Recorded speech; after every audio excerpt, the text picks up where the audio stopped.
Thank you to our final patrons, Sinus Lancelot, Praise the Sun, Straw Bones, and Aaron. Well, let's see to the end of this battle, shall we? What's up, guys? I'm Pencil, and here we want to do a live reaction to chapter 190.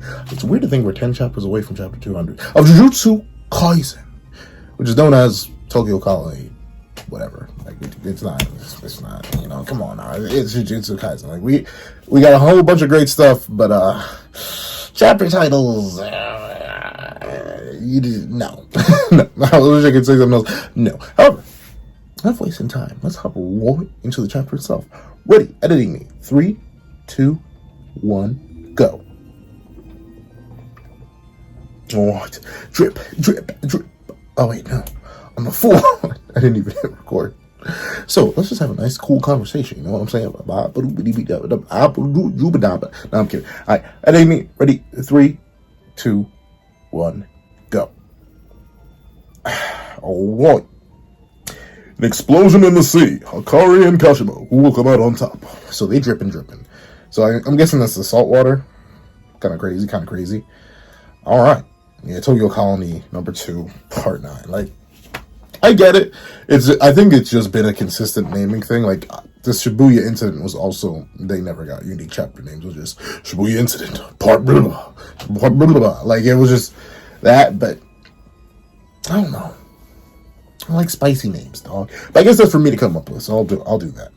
All right, so it's raining everywhere because of the explosion in the seawater. Shouts to my boy Toto. Hey, why is he so? Did he reform himself out of his own stuffing? He can do that?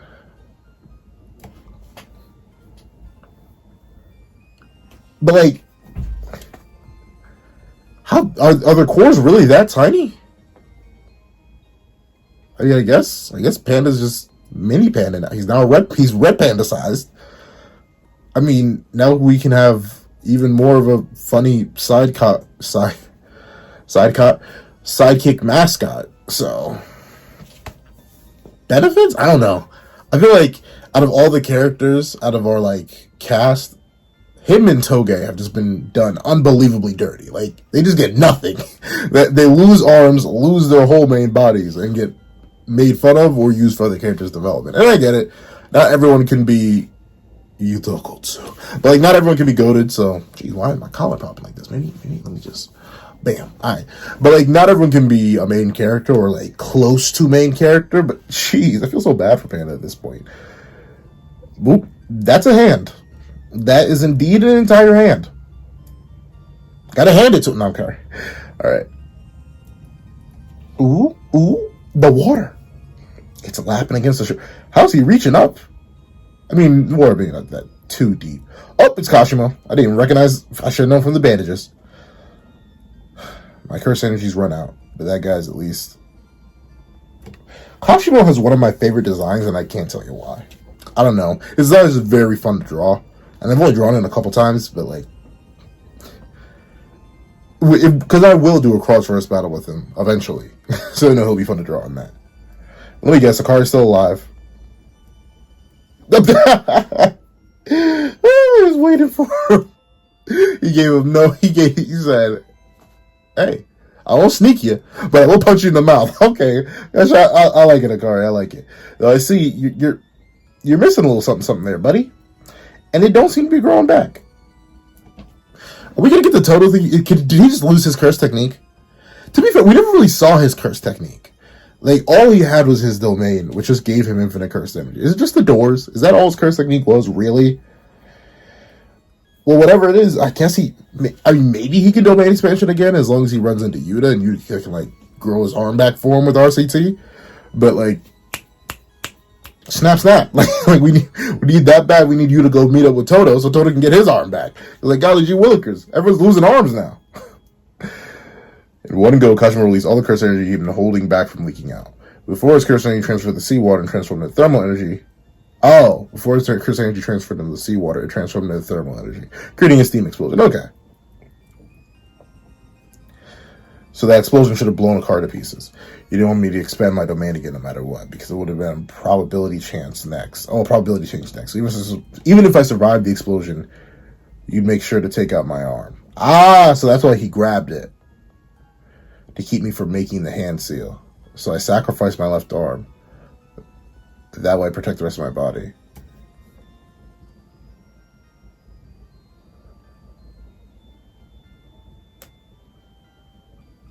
It's kind of whack.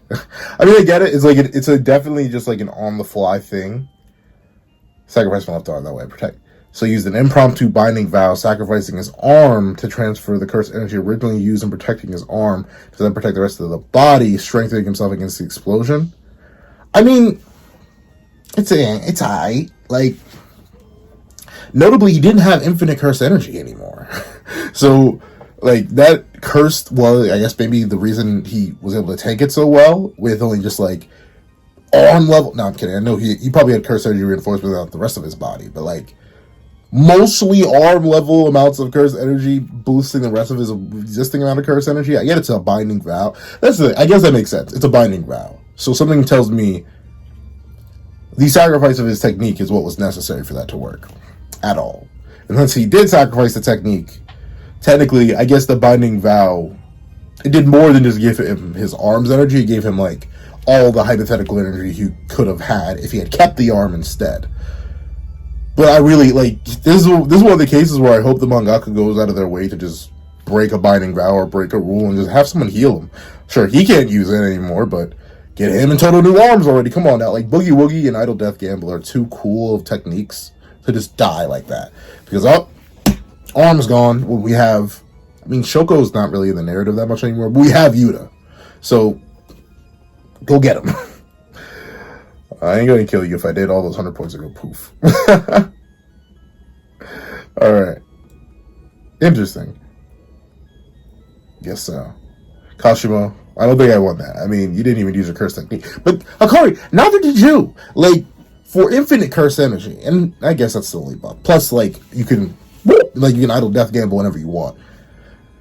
But, like, your curse technique wasn't really on display either. Was that it? Like, you didn't use anything special other than curse energy reinforcement with infinite cursed energy. It's kind of wacky. Kind of crazy. I don't know. It kind of sucks. I'm not going to lie. Like, sure, he didn't use his curse technique. He just used his cursed energy trait. But at the same time, you didn't really show off much either, dog. Well, let's see. You're already incredibly strong with manipulation and curse energy and a special property. How'd you know? Oh, so I was right. It was just, I love Hakari. He was like, that's a good guess. You know, I only be like that sometimes. I didn't actually know. I think I know these things. Hakari would be the guy that would just, like, claim something brashly like that and be like, oh, Golly Wilkers, I was correct. It's because my curse technique can only be used a single time, and I wish to use it against one person only. Sukuna, nothing more. Interesting. So, but how did he know that? Did he use his curse? It was the sparking he had in his, like, old man state. Was that his final usage of his curse technique? Like, how do you know you could only use that once? I mean, maybe he used it earlier in life. Maybe it's not a kill thing. Like, I would assume if it's a one-time thing, it's like you self-destruct. Like, maybe you just become an electrical battery and just absolutely annihilate everything around you. In a similar vein to that steam curse energy explosion. But it's hypothetically possible that it's just like, you get one chance. Like, maybe that's the heavenly restriction placed upon his curse technique. That, like, yeah, it's crazy busted. It's super strong, but one time use only. You don't get to use it anymore other than that one time. So make it count. So I guess Kashima's making a good. But then again, now I get it though. He was like, well, I'll just rather die again. Like, because if he used, that means he's not confident. That's interesting though. It means Kashima, while he wants to fight Sukuna, he isn't confident in his ability to take out Sukuna without his curse technique. And to be fair, good reason. Like, if Kenjaku of all people is like, hey, I know one sorcerer who's the strongest, and that was my boy Sukuna. Let me let you know. Obviously, it would make sense that he would at least want access to his curse technique, just in case, even if he was confident to fight Sukuna without it. Okay, well, we see there's the making of a deal is about to occur. Oh my, golly, Willikers. Hakari, Why is he so small? I don't know. It throws me off. I'm not necessarily like upset about it, but maybe he's not small. I don't know. It's hard to tell. He looks so tiny. Well, let's see. Panda. Great timing. This guy's with us now. Oh, so we don't get to hear the deal. I love how disappointed. I'm drawing that. I mean, I won't draw Panda though. I just hate him. No, I don't hate him. I don't hate Panda's character. I really do not like that little design. But I love how Kashima, he just looks so disappointed. He's like, man, I really couldn't beat Homeboy. Like, that's all. He's just sad and mad. Like, to be fair, you got to think about it. Bro's been like curb stomping the color games. What? He didn't just have the 100 points that Kashima just had. He had 200 whole points, and he spent 100 on them to make a new rule already. Man's killed at least either 200 randoms, or he killed, let's do some quick math, 50 sorcerers. Not 50, I'm dumb. 20 sorcerers. Is that? No, I'm still dumb. 40 sorcerers. Bad math. I'm that guy with the pencil, not that guy with the math. But that's crazy. Like, to think that this guy who is that powerful, I'd be mad too if I suddenly got my streak stopped by some random dude who's gambling. Like, it's got to be completely random. However, it is cool to see. I'm glad Akashima's like, this is a good way to keep the characters relevant without like completely getting rid of them. Which is why I'm kind of sad Reggie had to go. Like, obviously, I think the quote-unquote backups from that arc are going to be Takaba. My pants are short. But the backups from Megami's arc are going to be Takaba and Hazanoki, the guy who could blow himself up. Like those two are probably going to be the holdovers for Megami's arc. Though I do think Reggie had the most interesting power there. Though at the same time, I understand why Reggie wouldn't be used in a case further from his little arc with Megami, because against Eddie, like, higher level sorcerer, no offense to Megami, Reggie gets stomped. It's simple as that. To be fair, Megami was jumped, but out of all the opponents, I mean, you can argue Reggie was a sorcerer 400 years past, so he likely has more battle experience than Higuruma.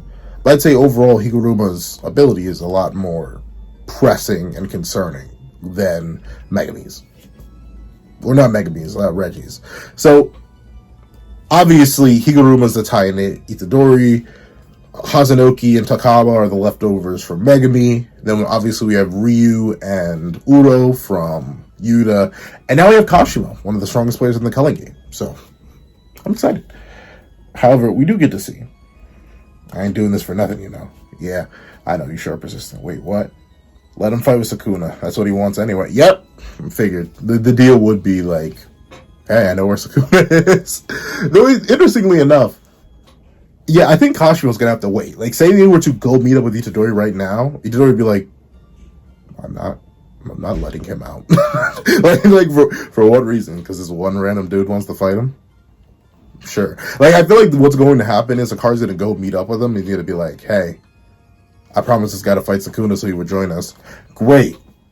He can fight Sukuna after I eat the last figures we have Gocho Sensei out. That's it. I'm not gonna do anything before that. Though reasonably, if we're to, like, the thing with statements, right? If we're to follow a statement chain, the Sukuna that exists right now, at least in terms of raw stats, will get mocked by Kashima. Because supposedly it goes 15 finger Sukuna, Yuta, before he uses any of his curse technique, then Hakari on a roll, and then Kashima with his curse technique. So reasonably, 15 fingers Sukuna may just get stomped out if we're going by pure statement scaling, but who knows? That's not a problem, right? Of course it's a problem. Kohai must obey the commands of their senpai, right? Oh, I love it. Guess I'm gonna go later. You two wait here. No, wait, Scary, don't leave me alone with him. Sukuna is a Kohai. I love it. I love it. Player added a rule to the going game. Rule 10. Players can give any amount of points they want to another player. Why are you back? He really did just beat the snot. He really did just get off screen. Hold on. Gotta drink to that. He really did just get off screen and left.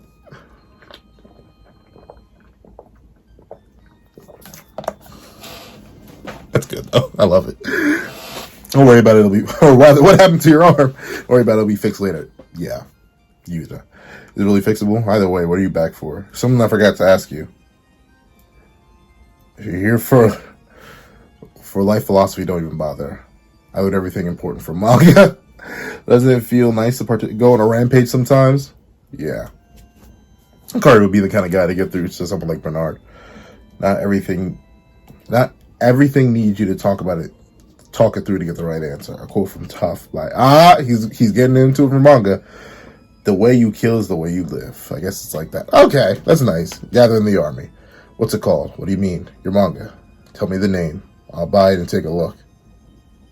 Maybe you've misunderstood. Yeah, he doesn't even have a manga out yet. He got denied. Jeez, Hakari's well built though. Like, shout out to the build on that dude. I'm a newcomer who hasn't even debuted yet. I've never published any Tonka Moons. Won any awards? Not yet. Yeah, I'd be mad if I was like Hakari too, especially after all that I went through for that. What are you doing? What's a newbie worry about like that for? Go draw. Time for killing each other is over. So just imagine before you've been killed and get yourself drawing. That's easier said than done. Yeah, it is a kind of a rough world. Oh, look who's here. Momo got a new fit. Now she literally just looks like a witch. So I guess it works out. Nishima, wow, magical girl. This has been like the most out there out of all the fights so far. Like Higuruma versus Itadori was like the most like grounded, serious, back to back. Then we got like a little bit of extra humor with Takaba showing up in the Megami jump. Then we I'll admit though, we dropped pretty much right back into like seriousness until we got to Ishigori's part of the Yuta free for all. And so far, Hakari and all his opponents have been just pure memesters. Or at least Hakari's been memeing on them, so I kind of like it. So let me be blunt. Did you get 100 points yet? Oh, I've got the real thing. Allow players to transfer points to prevent curse technique removal, death, yeah. Allow certain players to withdraw from the culling. I really wonder how that works now. Like, Higuruma even brought it up, like, I kind of just want to see what happens. I want to see what happens when it does, when it goes through. Like, what actually comes out and kills them? Like, is there a binding vow? Like, when sorcerers enter the culling game, is there a binding vow that they'll just naturally, like, their curse technique will naturally be removed if they don't have a point? I don't know. Allow players to withdraw from the culling game using their 100 points. So a substitute take their place. Why would you make it cost 100 points? Why would you make it cost like 2 points? 1 point? What? Was there a reason that it had to be so steep? I forget. Did they establish there was a reason it had to be so steep? I get 100 points to add a new rule, but once you add the rule, you can make the rule say people can just swap out for free. Unless, like, Kogani's against that or something like that. I don't know. Disarming the jamming of electrical signals in 3 colonies to understand each colony's situation before adding. Allow free entry and exit between colonies to rescue victims of the culling game. We can delay 3, the one that establishes communication between clones. Is that necessary for 4? There was even a really dangerous guy here in Tokyo number 2. Maki-chan can enter... Oh! Enter and exit barriers at will. Right, because she doesn't have cursed energy. So the barriers can't pick up on her now. Interesting. So Toji would go wild. She's become a monster. I love how happy she looks. Number 14th, 3:05 p.m. Sakurajima Colony. What is that? What is that? It's guts. They're everywhere. But she's still always wielding that one sword. Someone needs to get her the other piece of the inverted spear of heaven. So I saw some theory about... No, not a theory. I think there is just like a piece. Like there was a whole data book scan and like you saw the inverted spear that Toji was wielding, which we know got destroyed. But there was a piece missing on that bad boy. It wasn't perfectly balanced as all things should be. So someone get Maki that. But it seems like she's already on some sort of demon time. And I respect it. Golly! How'd she... Was that the curse disappearing, or was that, like, just her movement speed? Regardless, it's crazy. You've changed, Tamaki. Look who's talking, Naruto. Oh, look at Narutoji with the fresh cut. The fresh cut! My boy's looking saucy. He's looking fresh, if you will. I respect that. I respect the look. I respect the cut. We respect the W cut. That's a W cut right there. The Combat family has fallen to someone else. Oh! Wow, that's crazy. So now he's just an outcast. That's wild. I personally think you're better now, just compared to that depressing haircut you used. That okay, good. It's good to see Maki shows her personality, which you could see from like the smile she had on earlier. But still, same to you. Right now, the most dangerous of sorcerer, have been taken care of. After leaving the colony and meeting with Wee, it's best to hurry on to the next colony. Guy that was involved in my personal affairs before. You sure it'll be all right? As we still buildings are famous for scheming, after all. I think they call it diversifying risk and making up for investments. What are you talking about? Oh, do they feel something? Oh no, this is just Kogane speaking up. Yo, I'm Kogane. The death of my chosen calling game is underway inside this barrier. When you step in, you're a player too. Knowing that, do you still want to enter the colony? Ooh, who's that? Or I'll kill you. Is it just a worm, dude? Oh yeah, it's just a curse. Alright. So I guess that'll be Maki's opponent? Maki and Kamo's? Alright. I mean, at least it's a sentient curse. It has enough sentience to like speak and have will. So sure. This is a very interesting team up. But it makes sense, the two like black sheep of their respective head clans, and the last major clan is the Gojo clan, and obviously their only acolyte is currently sealed away. So it makes sense that these two outcasts are now fighting for their rights to live. Very interesting, very interesting. Going straight to number 4. Interesting. I don't know. I'm very intrigued to see what's going to happen. What's going to get popping. Pretty solid chapter. Obviously, it was just like wrapping up the Hakari and Hajime fight, but not complaining. It was a really solid wrap up. And of course, now we're transitioning right into the next fight. So, I have no complaints. However, thank you so much for watching. Thank you so much for all your support. And I hope you guys have a wonderful day. This is That Guy with the Pencil, writing off.